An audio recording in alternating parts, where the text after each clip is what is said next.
dan Mushigap. Besar mat. Kita ada nama Mikan Menawan, Berry Biru Handsome, Nanas Lastik, Apple Pendekar. Ini ada orang tapi ada orang.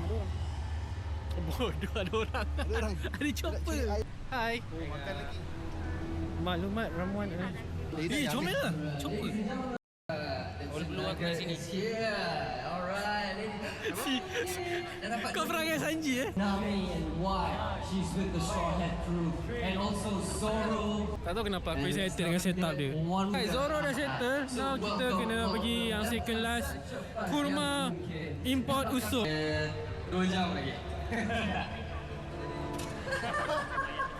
Come on, really. Ashimono Sagashi. Aduh, aku nyanyi tak nyanyi sama je.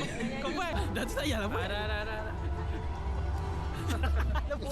Bodohnya. Ke kuda. Ni boleh.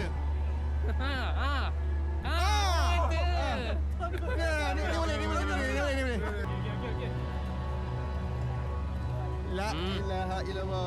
Koyak tu aku. Koyak tu. Lagi. Tak tahu lah. Masuk. Boleh. Kau zoom kan ke 6 tu, member dah stress. Ini kau tak masuk kan aku tak tahu lah. Ya Allah, tak kelakar Bim. Dah nak ambil ni Bim. Bim. Garu pilot lah bang. Yeah!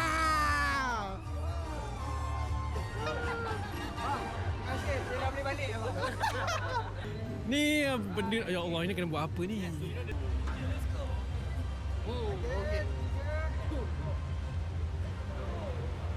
Kita orang nak pergi claim sebab dah buat semua benda. So kita dapat sampuraya. Tak sure berapa keping. Oi, cute lah. Makanan dia. Boleh.